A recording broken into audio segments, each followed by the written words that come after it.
sa Malacanang noong after ng December 11 na enrolled bill supposedly ay yung ratified na may mga blanco or pinilapan na nila at binigay talaga nila ng kompleto. So wala kaming alam doon. So maybe it's up also to President Marcos to clear the air, you know? All he can do is just to be transparent about it, maybe show a copy or something like that. Maybe Malacanang, PCCO, I mean, I don't know, Secretary Chavez, maybe they can have a picture of the relevant parts na sinasabi na blank item para lang wala ng issue. Kasi pinagpipiestahan talaga ng Yes, tama, Duterte tama. camp yan eh. Tama Talaga. ka dyan, Richard. Kaya sabi nga namin, ay kung totoong ang enrolled bill na binigay sa kanila ay kompleto, edi magpakita sila ng prueba. Anyway, sinabi naman yung mga pages kung ano yung mga blanco doon. So para matapos na yung ano na yan. So kaya lang, problema naman din sa kampo ni Duterte, no? Eh yung mga bata niya, nag-approve din naman ng budget, nag-ratify din naman ng budget. So bakit ngayon lang nila sinasabi yan na parang tingin nga namin Baka gumagawa lang ng sabihin nila parang issue. sinabi nyo na hindi namin nakita or something. Baka yun din ang sasabihin nila na oversight. Oo. So kailangan kailangan magpaliwanag talaga yung Paano PAICAM. kaya nag-leak yan? I mean, Tama. that Oo. means may ahas sa loob or something like that. No, but I mean, it's good that it got leaked kung talaga may problematic elements. Um, anong basa nito sa situation ni Zaldico nung pagtanggal sa kanya? Again, you're free not to answer if it's too sensitive. Pero nasa Bicol ako nung nangyari yan, sa ang laking issue yan nasa Bicol. And one version of the issue is maraming discontent kasi hindi daw magandang management sa appropriations.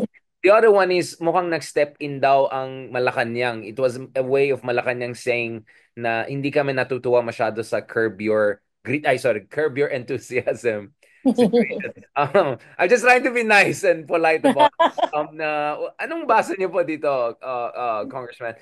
Do you think that there should be some also reshuffling? Kasi ang katotohanan po dito is talagang ang laki ng duda ng taong bayan eh. Hindi lang mga Duterte. Kumbaga, syempre, pinagpipiesta ng mga Duterte, pag-usapan natin in shortly. But I think a lot of well-meaning, legitimate people are having legitimate concerns. Even po kayo, sinasabi nyo, kailangan ng transparency. So for me, malaking damage yan kasi at the end of the day, even though hiwalay po ang legislatura sa executive branch, sinisisi pa rin kay BBM yan eh. So it's incumbent on BBM to clear the air. Otherwise, he's gonna pay the price for this. Hindi ko alam pero ang chismis-chismis dito, mukhang mukhang ano yata yan no? Parang pang ano bang tawag doon? Kung Ilocanin may na lang. Ilocanin na lang para. pag may damage, parang kumbaga pang puno doon sa damage. Ano bang Yeah, tawag doon? sacrificial lamb. Sacrificial lamb. Parang oo, kung may mga damage na 'di Damage ba, kung hindi ka control. satisfy, 'di Damage ba sabi nga, control. 'di Oo. ba, suboptimal, hindi nasasabi Eh, si presidente, parang damage control na lang 'yon well, I para mean, damage control is better than no control, di ba? No control. Kasi, iba, oo, ang pinalit naman, siyempre, the same din naman, wala rin naman naging problema, no? Si Kong so Kimbo. cosmetic So, change pala. oo. Oo. Pero parang narinig lang namin na Richard, no, parang may mga political ano rin dyan. Of course, of course. Again, yeah, Oo. Yung mga hindi mo sinabi kailangan mo, patulan lahat ng tanong. pero hindi ko i-confirm, yan mga naririnig ko rin. Ah, ano lang, parang yung sinasabi ni Secretary Llamas, wala akong sinasabi, pero ito po yung naririnig. Yun po yung style namin dito. Wala akong sinasabi, Wala pero ko ito po yung narinig. sinasabi, pero Oo. mukhang malapit dong sa mga sinasabi mo, yung Mukhang, mga narinig. mukhang malapit na ako sa sinasabi ng ibang Ah, sinasabi. Ganun na lang. Congressman, the reason kasi I'm also asking you and pushing you on this is because I have to ask this personally, but it looks like, for instance, Senator Riza Ontiveros, parang wala daw silang nakitang ganyan blank items daw eh. Kasi syempre, there's a Senate side to this equation eh. So it looks like hindi lang po kayo yung hindi nakakita, pati sa Senado yung mga progresibo rin. Well, isa na lang yata yung progresibo dyan. Hindi niya rin daw nakita. So, kasi po, ang nangyari dito is, pero hindi ko alam, Richard, pero may mga pirma yun eh. Yung yun mga nga pirma eh. may blank. Yun At nga may eh. kasi ano doon Senator Risa. Yun nga, nakita ko yung document eh, at saka yung Oo. mga firma. Anyway, May I'll ask you pirma kasi separately for fair. imposible namang 14 na senador yan na pumirma each pages, hindi nila nakita yung blanco. Kasi yung dinala sa amin dito. Right, right. Totoo lang. kayo kasi ang dami nyo, kayo may excuse kayo sila kasi konti lang sila. Anyway, I'll ask Senator Rizon about this also. I want to get her side on this soon. Balikan natin itong issue na to kasi ang nakikita ko ngayon, Congressman, is sinasakyan talaga, hinijack talaga ang mga Duterte itong issue na ng budget scrutiny na yan. Of course, we need budget scrutiny. Of course, kung talaga may questionable nangyari, we have to call it out. PhilHealth, no funds? What the heck, di ba? Okay, yan. Mm-mm. Ang problema is, ang lakas sumakay, ang lakas ng dating ng mga Dutertes as if sila po ay hari ng good governance and accountability, di ba? Can we Oo. just remind people, Parang, may yeah. credibilidad pa ang mga Duterte to talk about good governance and credibility or accountability? Well, mukhang sila lang naman ang naniniwala sa sarili nila eh. Yung sirkulo nilang Parang hindi rin eh, eh. Parang pati no? sila hindi naniwala kaya. Oo. Parang ganun din naman. Kasi kahit naman, well, BICAM report yun. So, dapat kung enrolled bill yun, mapatunayan siguro ni UNGAB tsaka yung circle ni Duterte na yun yung talagang enrolled bill na ipinasa. Pero may paliwanag kasi dyan si Congressman Kimboy, no? Yung, well, na pag-aaral pa rin natin, no? So yun talaga kasi, no? Dapat talaga gawin talagang transparent yan para walang mga Walang sabit. Oo, usap walang o sabit. walang sabit. But O. Congressman, I want to ask you, because you have this is your third and final term in the Congress. We'll discuss your next plan soon. But anong can you just remind people what was the practice during Digong? Kasi alam ko yung highest parang yung time na pinakamalala yung corruption sa Pilipinas in terms of rankings at least sa sa CPI is in 2021 nung panahon ng pandemic. Sobrang ano talagang parang na-formally yung budget daw eh. Mm, Could you mm, remind people how questionable were Digong's own fiscal practices to really put into question whether he is he's the right man to take up the cudgels for this issue of fiscal accountability? Because for oh, me, that's important at, eh. at dinidescribe pa nila ang sarili nila as ano no, real opposition daw, di ba? Bayani, hindi lang So hindi bayani po yung SMNI, baya, bayani. Mga bayani. bayani. Um, well, etong mga to, halimbawa, pag-usapan na lang natin, halimbawa, nung panahon ng pandemya, no? Siya, sa panahon niya, gumawa siya ng batas na yung mga procurement, no? Hindi na dadaan sa mga procurement dahil ginamit na yung pandemya, hindi na dadaan sa mga procurement process. Yung mga bibilhin na mga items na sa Pharmaly, ganun. Kaya nga nung nakita diyan na overpriced. So, yun yung panahon niya. Panahon niya, diyan lalong tumaas yung rate ng ano no ng utang natin, tumaas sa panahon niya at ngayon, well unfortunately nagpapatuloy din sa ngayon, no? So pero diyan nagsimula yon, ano, tapos yung so syempre yung budget niya, diyan din talaga malaki yung itinaas, lalong-lalo na doon sa confidential funds, no? From Ninoy Aquino, no, Noynoy Aquino, yung confidential funds ay million lang, ilang million lang, napaka-minimal. Pero sa kanya naging billion, di ba? May 2 billion para sa confidential, 2 billion para sa intelligence fund na hindi talaga na audit yun. So, unfortunately, pinagpapatuloy pa rin ng Marcos administration. Kaya, kumbaga, parang walang K na magsabing yung may honest sila, no? In terms of doon sa pera ng bayan. So, wala silang K na sabihin na ito, yung ganito. Pero dapat talaga, whether Duterte man yan or Marcos, dapat na isiwalat kung ano man yung nakikita na anomalya sa kanilang pamamahala, no? Sa kanilang budget, etc. Congressman, I want to now, in the latter part of our discussion, I want to zoom out a little bit to the big political picture. Ang tanong ko lang po dito is, Um, ano bang dapat gawin ng genuine opposition? Kasi whether Akbayan, whether Liberal Party, lahat po kayo para sa akin genuine opposition kayo. You don't necessarily agree on certain things, but at the end of the day, I know na lahat kayo, you come from a position na clearly hindi kayo unity, just to be clear. Mm. Iba na yung opposition lang dahil nawalan ng position. Hindi po yan tunay na opposition sa akin. Now, Mm. back to this. Should genuine opposition, progressive, should they be neutral? Should they go first after the greater evil, however you define it? Ano po yung dapat gawin? Kasi of course, alam natin hindi mutual exclusive, di ba? Hindi naman ibig sabihin, pro-impeachment ka kay Sara, wala kang sasabihin sa ginagawa ni BBM, right? In the same way, hindi ibig sabihin na galit ka sa budget ni BBM ay nagsasara ka ng mata sa mga kababalakan ng Duterte admin noon at saka yung mga ginagawa ng kanyang anak in recent years. How do you think should the genuine opposition balance ito? Kasi in theory, this is a historic moment, right? If I'm gonna be Gramscian about this, right? This is a moment of legitimacy of crisis. Kasi baksak yung numbers silang pareho eh. Sara Duterte's net Yes, positive is just oo. plus 21. I mean, pathetic yan compared sa tatay niya na plus 80, plus 90, di ba? Even BBM, medyo hirap na hirap siya to have a majority approval. 40 plus dun sa iba, 60 plus dun sa iba, but still way lower than both Pinoy and Digong. So it looks like both of them are bleeding and hemorrhaging political capital. So ano bang dapat gagawin ng genuine opposition dito? Well, siguro sa amin, makakapagsalita lang ako sa amin, ano.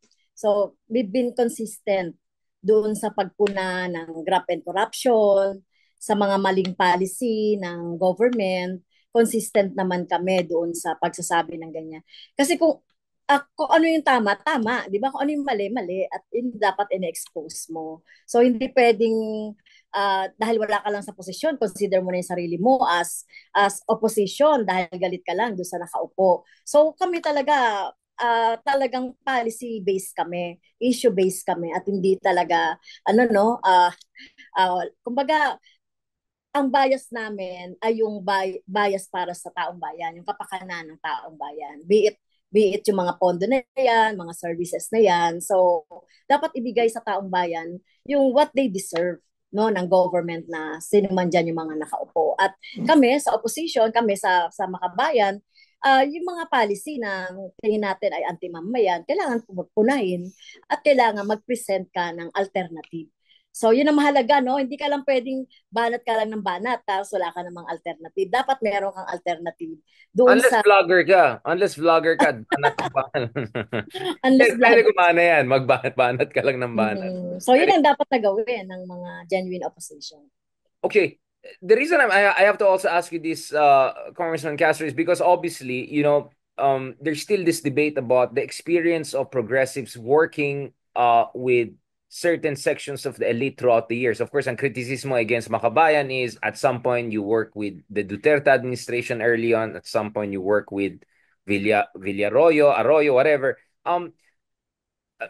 What do you have to say to critics who are saying it's not like parati kayo sa opposition? There were times you work with some sections of the elite, or and maybe you're not learning your lessons, or some would say, okay, maybe things happen in the past, but you have learned your lesson. What is your take on this issue? Kasi medyo controversial yan eh, parati nire-raise ng iba. In the same way na Akbayan is also criticized, for instance, for aligning with Liberal Party, right?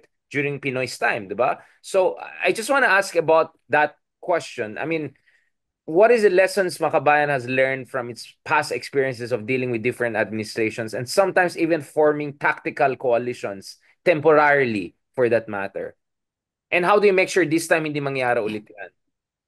So, well, yung panahon naman ni Digong, no, uh, nakita siguro ng ilang seksyon ng aming organizations, especially sa South, no, na nagkaroon ng panahon na yon, meron naman silang, kumbaga, may magandang, ano naman, ano, tingin nila may magandang kahinat na naman yung naging alyansa nila. So mukhang kami naman, so tinitignan naman natin yung mga naging experience na kahit papaano no, nag-open for mga position ay well nagrekomenda no yung aming organizations, pero hindi tumagal yon kasi nakita rin talaga yung tunay at kami naman as a whole ay hindi naman talaga bumoto kay Duterte at as early as 6 months pa lang nakita na natin talaga yung tungkol doon sa war on drugs, marami nang namamatay ng mga tao at ng ganun. So, hindi naman ano yun, ano, may mga tactical pero hindi rin naman nagtagal. Nanatili pa rin naman doon yung prinsipyo ng makikita natin yung naging epekto nito sa taong bayan, yung mga policy, etc. But may learning So, lessons ba, Congressman? Because some would say, well, it's not like yung patayan started June 2016 or July 2016. It started during Digong's time pa as a mayor. It was an open fact. There were already investigations.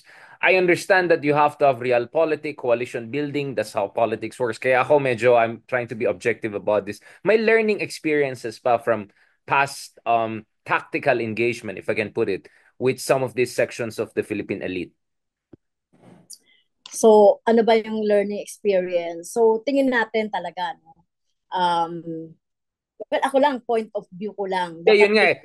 To the degree that hindi kasi kasi wag di ko tinanong yan, sasabihin niya, yan ka na naman, mababait ka na naman kay Teacher Franz kasi paras kang Ilocano. Tapos, you know what I'm saying? So I'm just trying to make sure na hindi ma-criticize na nagsa-softball ako on some of these questions.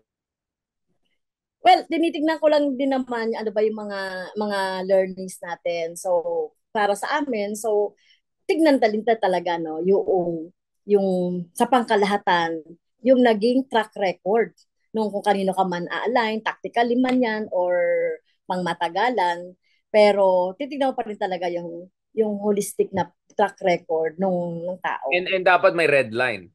Hindi Oh, pwede dapat. matay tao, ganun. Exactly. For me, kasi yun nga, yun yung Yes. tap eh. So, yun ang Talaga, red line dapat may red namin. line Ang ka. dami, yun ang red line namin. Actually, 2016 pa lang, nakita na natin yan na ang dami niyang mga mga pagmumura, misogynistic na mga sinasabi, maaga pa lang, nakita na natin yan. Nag-aggravate siya na after 6 months, ang dami nang na mga namamatay. 2017. Right. Now, I want to talk about the upcoming elections. How is it shaping up, Congressman Castro? Because one of the things that came up dun sa huli natin discussion is hindi natuloy yung hopes for a, you know, kind of a united front kasi parang nagsasariling sikap na yung mga, you know, like Akbayan has its own thing, Liberal Party, may mamayan liberal. Um, are you still hoping na magkakaroon ng united front, if I can use that term? I know it sounds very Gramscian or Chinese Communist Party, but Wala. at some Well, point, di ba? to Yun tell nga you the eh. truth, syempre, Richard, so iba-iba naman din kasi ng mga political belief. Iba-iba talaga yung mga perspective din sa mga bagay-bagay. So, we have to accept that na yan na talaga yan eh, no? Hindi talaga pwedeng magkasama-sama. So, sorry, no? Iba talaga yung pagtingin sa mga solusyon, sa mga problema, no? So, kung may mga organisasyon lang like yung sambayan, no, na nag-endorse sila, na pinagsasama-sama nila yung mga progressive opposition o yung mga opposition na sinasabi mo kanina, yun doon lang yun. Pero kasi sa isang partido kasi meron kang sinusunod na May mga sarili program. kayong, yeah. Oo. So kung hindi mo naman makaka-align yung ibang mga personality, so hindi pwedeng magsama, baka mangyari lang unit team na napunit. May unit team Di kayo ba? na hindi pa nanalo. Di ba? So, ayun yon. Right, yeah. So, meron talaga kaming programa na tingin natin na hindi matatanggap ng mga ibang um, Pero kasi na wala meron kayong, di ba, meron kayong Christmas picture nung isang year, nakasama kayong lahat. Yung parang sa may Christmas party kayo, si Sir Neri, si Lenny. Meron kayong parang Christmas party, di ba, nung 2023 ba yan? 2023? Meron kayong picture na kasama kayong lahat yata, parang naalala ko. Kaya I was thinking, maybe we're moving in that direction. I mean, obviously, of course, I understand may ideological difference, tactical difference, strategic difference. But ang concern ko lang dito is, baka etong back and forth ng Duterte versus Marcos maging cynical lang tao at mawawalan na sila ng pag-asa sa ating constitutional order. In fact, ang mga narinig nga natin ngayon, RevGov, kung ano ng mga fascist ideas, di ba, about military junta, mga ganun. Hindi ba nakakabahala po yan kung mawawalan ng pag-asa ng tao sa sistema natin? Kasi impeachment ng isang araw, blank item ngayon, tapos bukas iba na naman. So parang hindi nagkakaroon ng accountability eh. Parang walang linear development eh. Cyclical lang siya. At ang concern ko po dyan is mawawala ng pag-asa ng tao sa demokrasya natin eh. Yun, well, at hindi delikado naman yan. yes, tama. May mga ganyan na mga usapan, pero hindi naman nagkakaroon ng traction yung mga Gov, yung mga RevGov, yung mga military takeover, etc. No? Pero ang malinaw dito, Richard, di ba? Merong Duterte slate o merong Marcos slate. Pero ang malinaw dito, merong alternative. Kasi maririnig mo na ngayon sa mga taong bayan, ayaw na namin ng luma, ayaw na namin ng the same name. At least meron na ipipresent na mga bagong pangalan na nanggaling kami sa bahagi namin, nanggaling talaga sa mga different grassroots organizations. At yung track record naman namin ay hindi naman siguro nila ano no maikakaya yung aming mga track record. Wala So kayong at least confidential dito sa talks. election wala. Siyempre, dito sa election na ito, um, unfortunately, kailangan pa rin talaga natin ng voters education, di ba? Kung paniniwalaan natin mga survey, ang nakikita pa rin natin sa first 12, yung Usual mga naman. Yeah. political dynasty, usual na mga pangalan, Correct. etc. Pero at least pag nakikita mo, ibang mga survey like estudyante, mga teachers, mga iba pang mga sektor, iba Right. iba yung lumulutang ng mga Opo, pangalan ha, kayo po yung hindi yung nauna. Opo, kayo, nila Luke, nila, of course, the usual suspect. Ang gusto ko lang, oo. Congressman, is that of course, successful po kayo throughout the decades in terms of mobilizing support at the party list level. Pero kasi iba yung national, di ba? Mas mahirap talaga siya kasi iba yung dynamic and all. Ano po yung mga natutunan niyo from the past? For instance, si Teddy Casino is running again for Senate. Napansin ko, medyo may cool effect na siya ngayon. Medyo may mga Mm. billboard pa siya. Medyo, Japor, ano yung Robin Hood Padilla bang vibes? Ano vibes ni Teddy ngayon? So, Di ba? ang natutunan namin Eh, in the past, TikTok. hindi na kami talaga magkakasya sa isa o dalawang kandidato lang. Kaya bumuo kami ng 11 member ng slate. Hindi nga lang namin nabuo kasi wala na eh. Wala na mag-commit pang 12. Kaya Baka ino-open may namin ano, yan may doon habol na pa. pwede. So, yun ang lesson nga namin. Hindi na lang dapat na isa lang yung pinapatakbo mo. Kasi parang nagiging saling pusa lang yan ng ibang mga political parties. May mga experience na sina-sidestep lang, no? Saling pusa lang sa mga programa.